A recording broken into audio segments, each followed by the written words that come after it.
अपना है जो पराया है, सबसे सवाल करिए, पॉजिटिव सवाल भी कीजिए, नेगेटिव भी सवाल कीजिए। और मैं तो अपने ब्लॉग में, मैं तो जर्नलिस्ट नहीं हूँ, मेरा तो कोई फ़र्क ही नहीं पड़ता, मैं तो फिर भी उन पे सवाल उठा लेता हूँ। चाहूँगा कि आज चाहे कोई कुछ भी कह ले, पर जो यूट्यूब चैनल्स हैं वो तमाम पार्टियों के बट गए हैं। मतलब सपा वाले सपा को दिखा रहे हैं और कांग्रेस वाले कांग्रेस को ही दिखा रहे हैं और बीजेपी वाले बीजेपी को समा रहे हैं। और अब वो कहें कि हम निष्पक्ष हैं, बीजेपी का विरोध करके वो ये कहेंगे निष्पक्ष हैं, तो वो बिल्कुल निष्पक्ष नहीं है। जब राहुल गांधी रोड पर निकले हैं तो ये शेर निकल आया, और मोदी जी निकल रहे हैं तो ये देखो क्या है, ये क्या मान लीजिए मैं प्रधानमंत्री बनता हूँ तो मैं प्रधानमंत्री पूरे देश का बनूंगा। हाँ, एक पर्टिकुलर कम्युनिटी का बनूंगा नहीं मैं, ठीक है। तो हमें चाहिए कि पूरा सर्वांगीण सभी लोगों को साथ में लेके चलना, सभी लोगों में गलतियां निकालनी, क्योंकि पत्रकार अगर आप हैं तो सभी से सवाल करने, ये अपना होना। जिनका पार्टियों में ना तो कभी वो कहीं गए हैं पार्टी में, ना पार्टी ऑफिस जाते हैं, वो अपने आप को सोच लेते हैं कि हम जो है पार्टी प्रचारक हैं। और अब जो भी अगर दूसरी पार्टी का प्रचार करेगा, प्रचार नहीं कहेंगे, जर्नलिस्ट एक्चुअली करते हैं क्या है, जर्नलिस्ट सवाल करते हैं, बातचीत करते हैं, उनका काम होता है वो। तो वो कुछ लोग जो होते हैं वो कमेंट करने लग जाते हैं, उससे कोई फ़र्क नहीं पड़ता। ऐसे लोगों से आप ना देखो, बल्कि ऐसे लोग जो होते हैं ना, ये हम उल्टा हमारा प्रमोशन करते हैं। तो बहुजन मीडिया जो बोलते हैं या एक तरफ गोदी मीडिया है, उस कॉन्सेप्ट पे मैं आपसे बात करना चाहूँगा। सबसे पहले मुकेश जी, आपका स्वागत है। बहुत बहुत शुक्रिया सर। आपका मैं इंस्टाग्राम में एक दो वीडियो देखा मैंने, बीच बीच में बोलते वाई है ना, और हाँ आप आ जाओ। बीच बीच में आप जब वाई बोलते हैं और देखते रहो, और आप मेरे ख्याल से 15 सेकेंड में या 30 सेकेंड में वो सारी जानकारी दे देते हो जो हम 30 मिनट में नहीं दे पाते हैं, ऐसा क्या है? सर इसमें यह है कि मेरे पास चीज़ें जितनी होती है मैं पहले एक बार उन चीज़ों को इकट्ठा कर लेता हूँ, और फिर मैं सिर्फ और सिर्फ तथ्यों पर ही बात करता हूँ। एक जैसे 15 लाइन में मेरी स्क्रिप्ट होती है, तो 15 लाइन की स्क्रिप्ट में मैं पूरी की पूरी तथ्य लिख लेता हूँ, या फिर जो भी मेरी बात है वो लिख लेता हूँ। उसके बाद मैं एक भी वर्ड ऊपर नीचे नहीं करता, तो वही मैं चीज़ें प्रेजेंट करता हूँ और लोगों के द्वारा सराहा जा नहीं, रहा वो 30 में कितना, 30 सेकंड का? है। 60 सेकेंड सर। 60 सेकंड का जो 60 सेकंड का वीडियो है, बनाने में कितना टाइम लगता है? सर ये मुझे 12-13 घंटे अभी तक ले रहा है। 12-13 घंटे मेरे 60 सेकंड का वीडियो एक ले रहा है। क्योंकि आपकी जो एडिटिंग है दोस्तों, इनकी कभी इनका वीडियो देखिएगा, मुकेश मोहन सर्च कर। मुकेश मोहन नाम है मेरा। तो आप अगर यूट्यूब में अगर कोई देखना चाहे उसमें भी हाँ, यूट्यूब पर आप मुझे द अम्बेडकराइट नाम से सर्च करेंगे तो मैं सबसे पहले आपको मिलूँगा। हाँ, द अम्बेडकर। अम्बेडकराइट नाम से जी। तो उसमें जो आप वीडियो बना रहे हो दोस्तों, ये 60 सेकंड का वीडियो 12 घंटे में बनाते हैं। अगर 12 घंटे में बना रहे हैं तो उस वीडियो में क्या कॉन्सेप्ट है, उस वीडियो में क्या जानकारी दी गई है, एक बार ज़रूर देखिएगा। यदि आपने एक बार देख लिए तो हो सकता है कि आप हम लोग के वीडियो देखना बंद कर देंगे। मैं इतनी बड़ा रिस्क लेते हुए बात कह रहा हूँ, और क्योंकि आप जो ये वीडियो बनाते हैं उसमें कंटेंट बहुत अच्छे होते हैं, जानकारी बहुत अच्छी रहती है। मुकेश जी, आपसे ही शुरुआत करता हूँ। जैसे लोग कहते हैं कि गोदी मीडिया, तो कोई कह देगा ये बहुजन मीडिया, खुद कहते हैं कि ये बहुजन मीडिया है। तो बहुजन मीडिया और गोदी मीडिया, इसमें क्या अंतर है? सर इसमें दिन रात का अंतर है। अगर आप उनके जितने भी मेन स्ट्रीम मीडिया के या फिर गोदी मीडिया के लोगों के आप ट्विटर हैंडल या फिर सोशल मीडिया हैंडल्स अगर आप संभालोगे तो आपको आंसर मिल जाएगा इसका। वो एक तरीके से पूरी तरीके से सरकार की गोदी में बैठे हैं, और जैसे सरकार के प्रवक्ता इतनी अच्छी तरीके से बात नहीं रख रहे, उतनी अच्छी तरीके से वो रख रहे हैं, तो उन्हें हम गोदी मीडिया क्यों ना कहें। दूसरी तरफ हम हैं जो 85% लोगों की आवाज़ उठाने की कोशिश कर रहे हैं। जैसे हमारे विशाल भाई है, अंजुल भैया हो गए, हमारे आदरणीय शंभू भाई है, न्यूज़ बीक से आप हैं। तो हम कोशिश कर रहे हैं कि जो ज़मीन से जुड़े हुए मुद्दे हैं, जो कहीं जैसे बाहर आ ही नहीं रहे, तो उन मुद्दों को उठाने की हम कोशिश कर रहे हैं। तो ये एक जैसे बाबा साहेब ने क्रांति और प्रतिक्रांति का एक वो किताब लिखी है। हाँ, बुद्ध की जो विचार है वो तो है प्रतिक्रांति और हाँ, तो ये क्रांति और प्रतिक्रांति हमारे मीडिया में भी चल रही है। क्रांति तो वो कर रहे हैं, प्रतिक्रांति हम कर रहे हैं। हमें प्रतिक्रांति करने की ज़रूरत इसलिए पड़ी क्योंकि वो अपना काम ईमानदारी से नहीं कर रहे, और अब हमने शुरू किया है, तो देखते हैं उनकी डांडियाँ कितने वक्त तक जमी रहती हैं। जी सर। विशाल भाई, आप काफ़ी, जैसे मैंने आपका जब भाषण सुना, आप स्पीच दे रहे थे एक कार्यक्रम में, तो उसमें आपने बताया करीब करीब आपने यूपी के 40-50 जिलों का भ्रमण किया था चुनाव यात्रा की। तो लेकिन मैं अगर आप पे आरोप लगाऊं कि आप सिर्फ बीएसपी की ही कवरिंग कर रहे थे, कांग्रेस, सपा या बीजेपी, उनकी सभाओं में भी जाना चाहिए क्योंकि आप मीडिया है। वहाँ क्या चल रहा है वो भी देखना चाहिए। तो आप कैसे देखते हैं?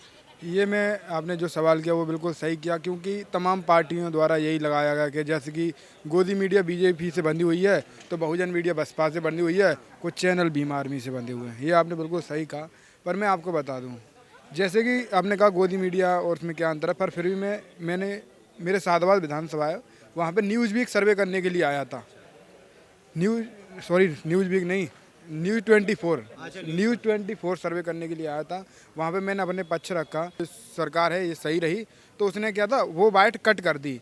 और वहाँ पर मेरे साथ जो साथी खड़े थे और जो अपनी बात रख रहे थे, जैसे कि बीजेपी, कांग्रेस, आरएलडी का ज़्यादा दबदबा है, तो वहाँ पर क्या आरएलडी के वालों को भी कट कर दी, बीएसपी का पक्ष रखा उनका भी कट कर दिया, और तमाम जो पार्टी थे उनका भी कट गए। मतलब शॉर्टली हम कहें तो उसने बीजेपी के जो बाइट दिए गए थे पक्ष में उनको दर्शाया।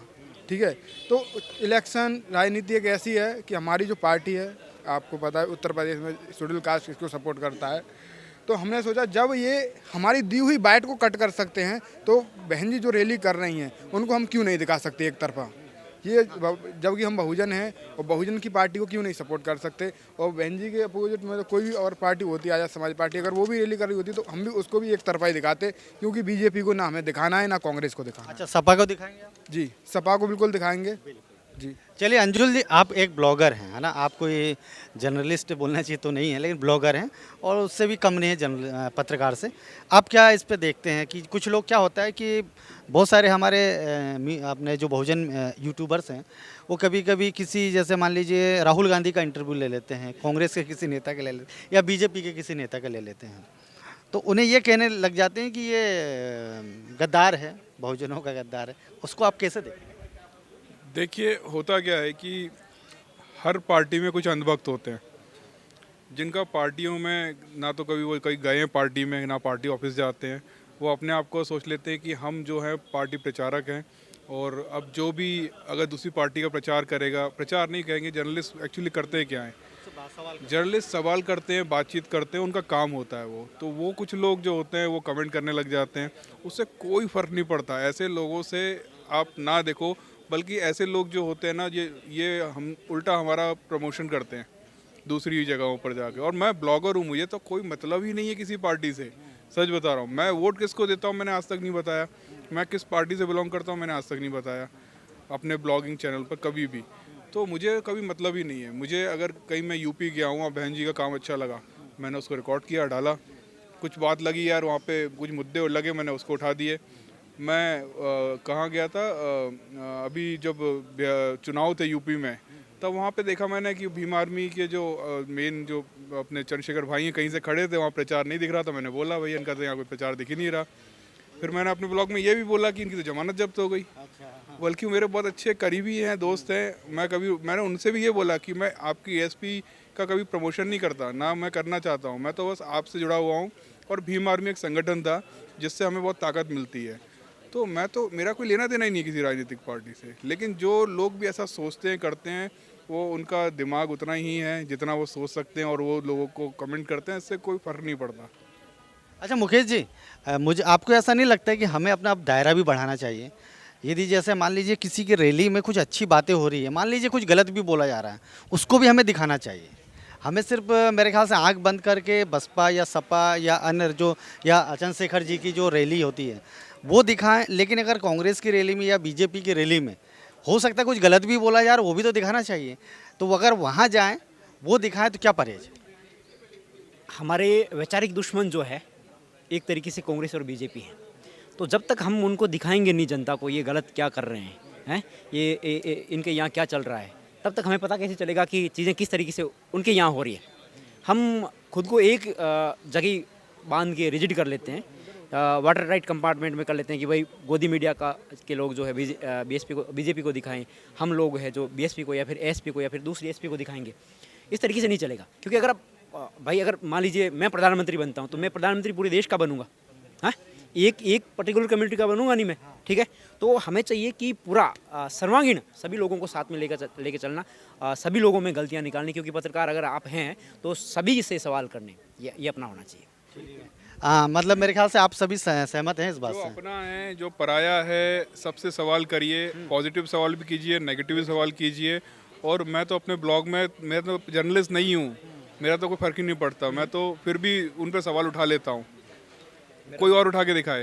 विशाल जी आखिर में आप क्या कहना है? मुकेश भाई ने जो कहा बिल्कुल सही है, पर फिर भी मैं ये कहना चाहूँगा कि आज चाहे कोई कुछ भी कह ले, पर जो यूट्यूब चैनल्स हैं वो तमाम पार्टियों के बट गए हैं।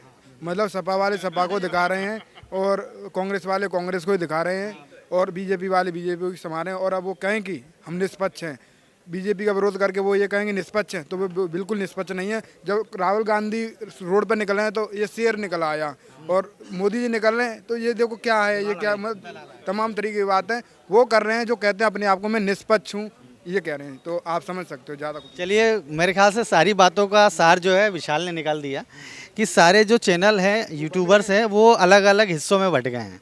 लेकिन कोशिश हम ये करें कि हम सवाल करें, और कोशिश ऐसा करें कि सवाल हम सबसे ऐसे सवाल करें जो बहुत ज़रूरी सवाल हैं, वो करना चाहिए। तो हमने आपसे बात की, आप लोगों ने समय दिया, उसके लिए बहुत बहुत धन्यवाद। वी लव बाबा साहब यूट्यूब चैनल का जो मैं आभार करना चाहूँगा, जो कि एक कीमती समय निकाल कर हमें अपनी बात रखने का मौका दिया। और वी लव बाबा साहब को जो भी मेरे पहचान रहे हों, जो भी नए दर्शक हों, वो जरूर सब्सक्राइब करें। जय भी। चलिए विशाल जी, आपने धन्यवाद। हाँ, मैं भी थोड़ा सा ऐड करना चाहूँगा। हम सब अंजुल भैया के ब्याह पर, विशाल भाई के ब्याह पर और मेरे ब्याह पर मैं रिक्वेस्ट कर रहा हूँ कि we love Baba Sahib channel को आप खूब प्यार दीजिए, सपोर्ट कीजिए, सब्सक्राइब कीजिए, क्योंकि हम ही लोग हैं जो आपकी आवाज़ उठाते हैं। शुक्रिया। जय भीम। जय बिल्कुल बिल्कुल, मैं तो हमेशा से ही वी लव बाबा साहब का प्रमोट करता रहा हूँ, और मुझे तो ये समझिए 2016 से देख रहा हूँ, तो कुछ ना कुछ आप में बात है, इसलिए हमेशा सस्टेन भी कर पा रहे हैं और आपको देख भी रहे हैं, और हम चाहते हैं आप ऐसे हर प्रोग्राम में हमारे साथ हो। विशाल जी का भी चैनल है बी मिशन, और द अम्बेडकराइट। मुकेश मोहन का आप इंस्टाग्राम में आप सर्च करके इन्हें फॉलो कीजिए, और अंजुल भाई की तो बात ही छोड़ दीजिए, तथागत लाइव सभी जानते हैं आप, सरपंच साहब है ये, तो इनके चैनल को आप सब्सक्राइब कीजिए, लाइक कीजिए, खूब वीडियो देखिए। धन्यवाद। आप देख रहे हैं WLBS न्यूज़। चैनल को सब्सक्राइब करना और बेल आइकन को प्रेस करना ना भूलें।